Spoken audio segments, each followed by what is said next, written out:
Hello, everybody, and welcome back to another episode of The Wild, Wild Death, the show where we talk about all the ways people took the last train to eternity in the Old West. Each week, we spin the wagon wheel of untimely demise, and whatever manner of death it lands on, we tell you a story about it. My name is Jack James Busa. I'm Leslie Sadali. And I'm Susan Busa-Leshner. Let's do it. How's everybody? It's spring and everybody's sneezing. I know that I am. Yeah, I'm such a baby, and I'm thinking like I have like congestion, and then we hear stories like, anyways, Sue Belle had to saw off her leg if she was ever gonna make it to California in time. So she did. I'm like, maybe my allergies aren't so bad. Anyway, let's do this thing. So you have to ask her, honey. Oh, sorry. I thought this was old hat by now. Leslie. Hey. Could you please spin the wagon wheel of untimely demise so we can get this show on the road? Yep. With pleasure. Here we go. Spinning that wheel.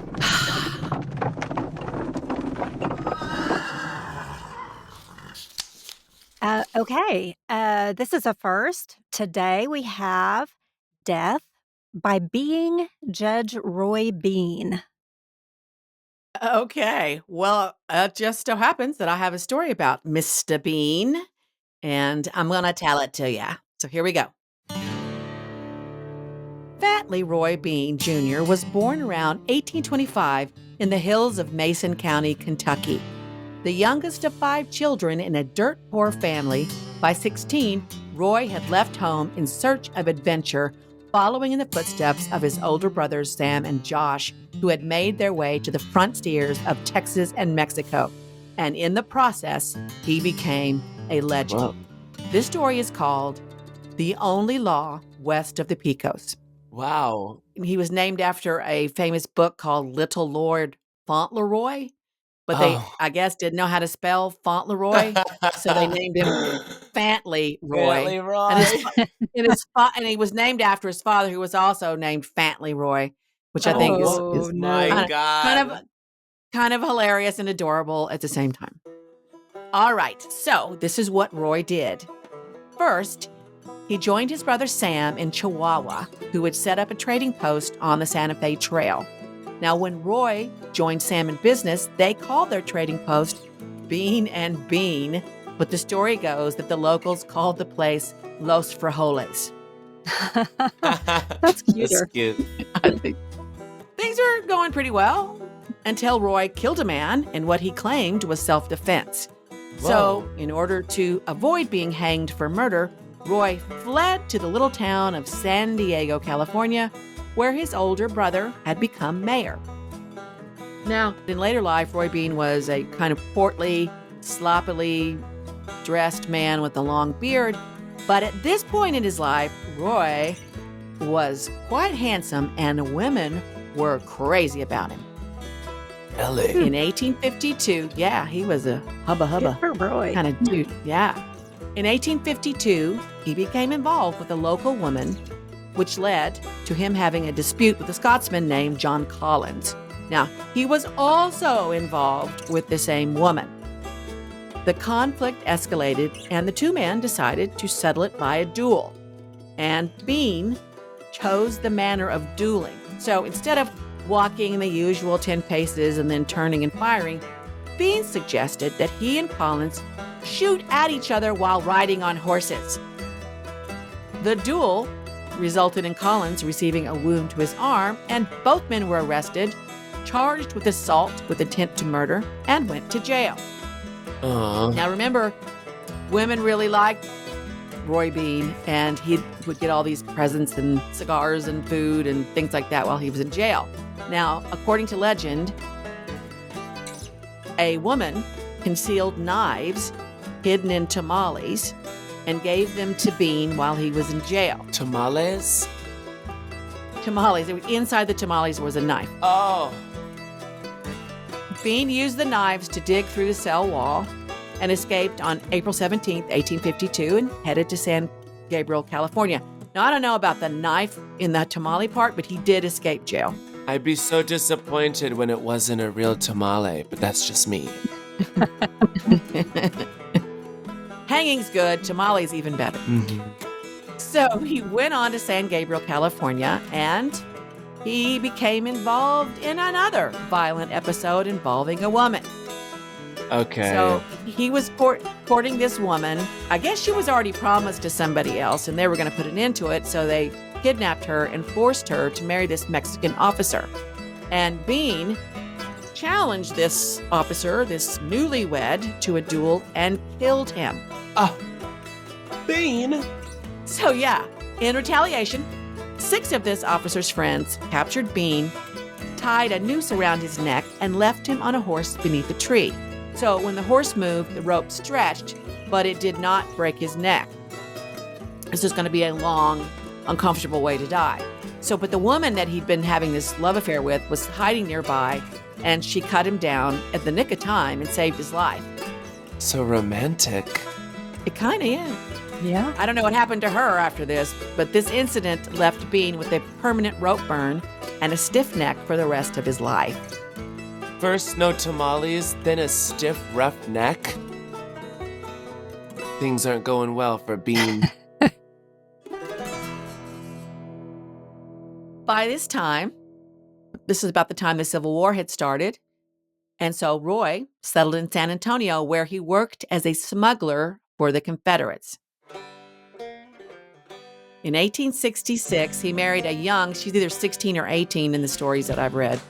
She was a young Mexican-American woman named Virginia Chavez, who was a descendant of the founders of San Antonio. Now, at this point, there are conflicting stories about Bean's time in San Antonio. In one version, Bean moved in with his in-laws and pretty much sponged off of them most of the time. And the other version is that Bean was a fairly successful and prosperous businessman, even though he lived in a slum in San Antonio, which you will not be surprised to hear became nicknamed Beantown. Oh. But in both versions of this part of his life, Bean's business ventures involved scamming, conning, or stealing. One of his businesses was selling milk that he had diluted with creek water. So when a customer complained that there were minnows swimming around in the milk, Bean blamed it on his cows drinking water from a stream that had minnows in it. Like, by gosh, they're not going to drink from that stream anymore. He then stole cattle. Wait. Did people buy the minnows through the Udder storyline? No. I don't think so. I understand diluting your milk. People do it all the time. I work in nightlife. People put water in alcohol to make it last longer. I understand this trickery. But minnows is where I draw the line. I think since this story has come down through the years, nobody believed it. That's what I think. So anyway, he also stole cattle, and he sometimes pretended to be a lawman in order to steal wood from Mexican woodcutters and then resell the wood to somebody else. And he made enough money doing this to open a saloon on the corner of Flores and Mitchell Streets in San Antonio. There we go. Now, he's a funny guy, but there's some not funny parts to him.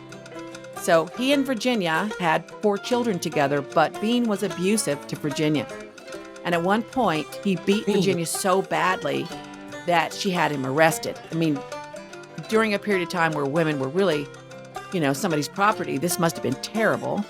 So during the court proceedings, the judge asked Virginia to show her scars, I think in open court. And remember, this is sort of the Victorian era. So she was a modest woman, so she refused to sort of undo her blouse or whatever it was. And the case was dismissed. And they were married close to 20 years, but eventually she had had enough. And in 1881, almost 20 years of marriage, she divorced Bean. Good for her. So, railroads, this is, post-Civil War, and railroads are starting to happen.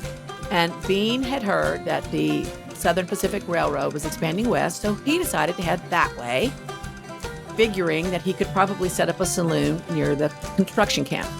So one of his neighbors in Beantown was so happy that Roy was contemplating leaving San Antonio that she bought everything he owned to help him on his way.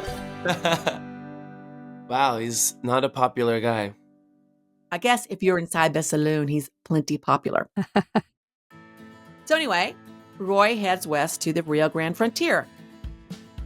In 1882, when he was about 57 years old, Bean arrived in a remote railroad work camp called Vinegaroon, perched on a rocky bluff above the Pecos River. And so this area was lawless, of course, and because there's nothing out there, so there's roughnecks and drifters and, of course, dynamite because they're building the railroad.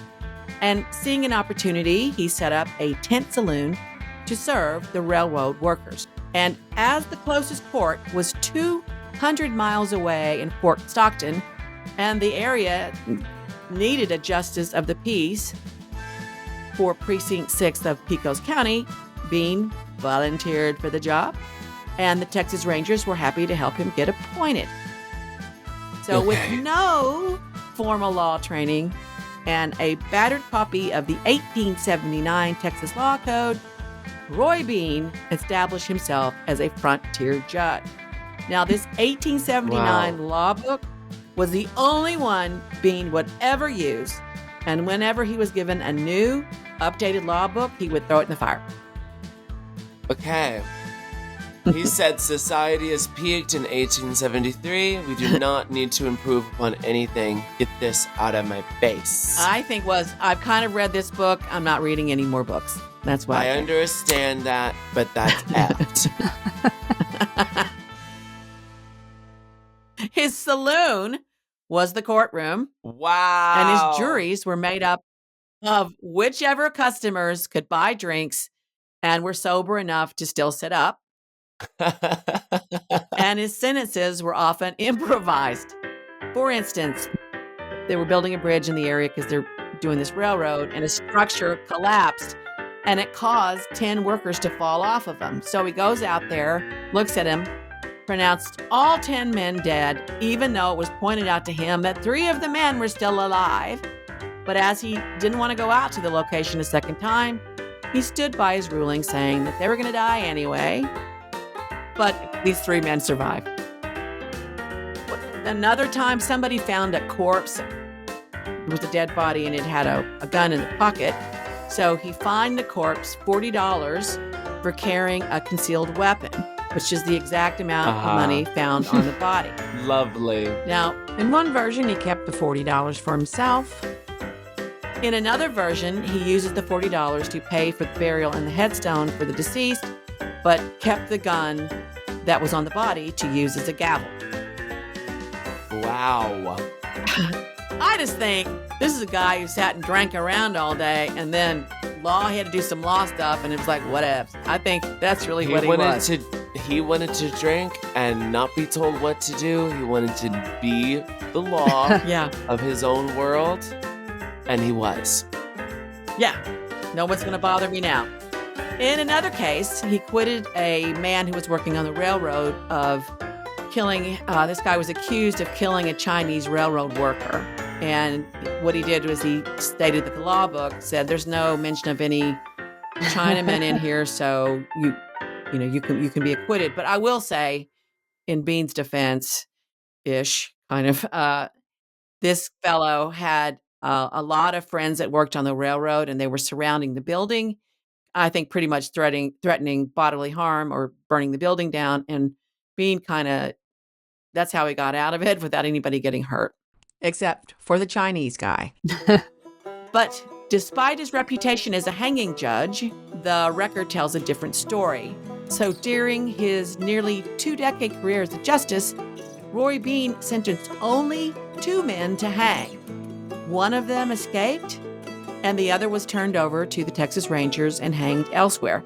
and there is no evidence that Roy Bean ever personally carried out an execution. So even though Roy was very busy as a judge who didn't know the law and a saloon keeper who knew how to drink, he also found time for love, sort of. Wow. There was this popular and beautiful actress from England named Lillie Langtry. Now, she's got a very interesting story of her own. She became famous because somebody took pictures of her and they went all over the place, and then she found a career as an actress. She was extremely popular, and she was from the Isle of Jersey, if I'm saying that right, and her nickname was the Jersey Lillie. So Bean saw a picture of her in a newspaper and became really obsessed with her, hung her picture up everywhere, and declared that she would come to visit him one day. I think he sort of made up He declared, I declare she will come to visit me one day.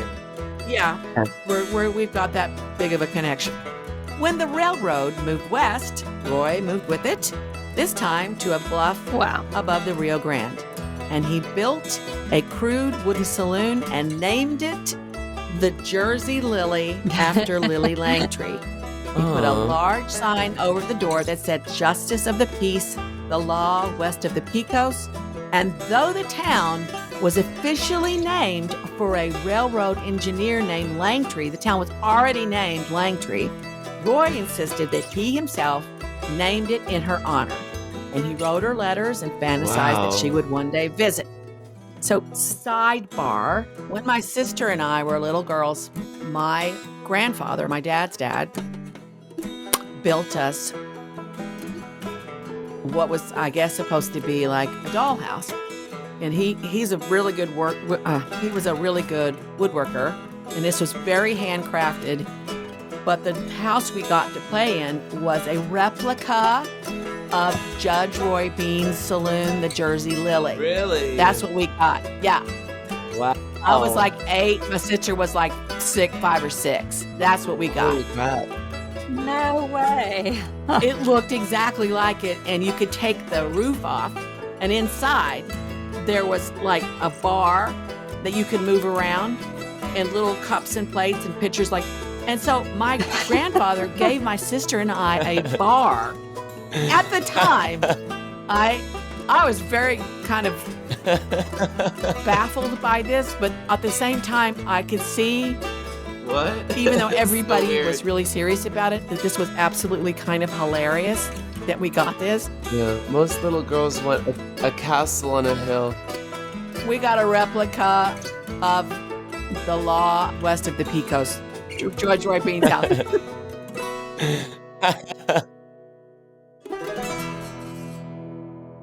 Anyway, at the Jersey Lillie, Judge Bean continued his hybrid brand of justice and whiskey sales.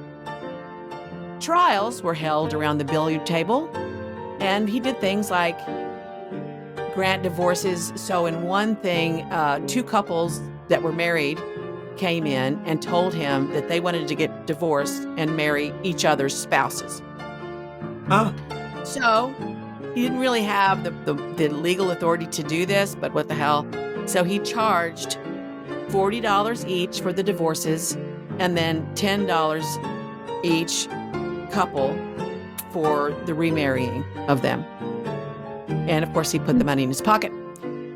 He fined a man who wanted change after paying for a 5-cent beer with a $20 gold piece, and the fine was $19.95.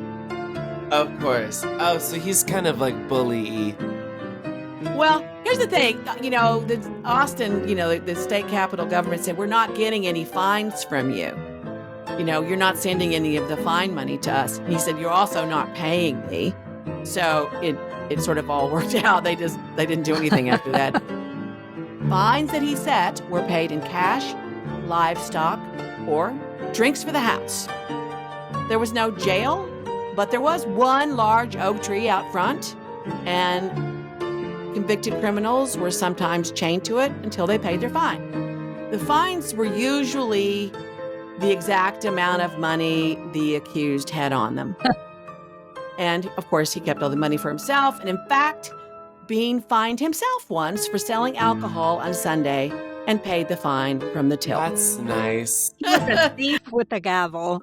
And all of the time, he kept a picture of Lillie Langtry on the wall, waiting for the day she'd come and visit. When did she get here?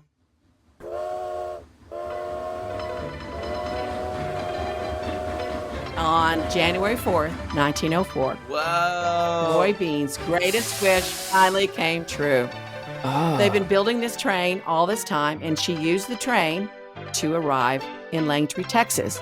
But unfortunately, Roy Bean was not there. No! 10 months earlier, Roy Bean stumbled home from a bout of heavy drinking in Del Rio, went to bed, and died in his sleep.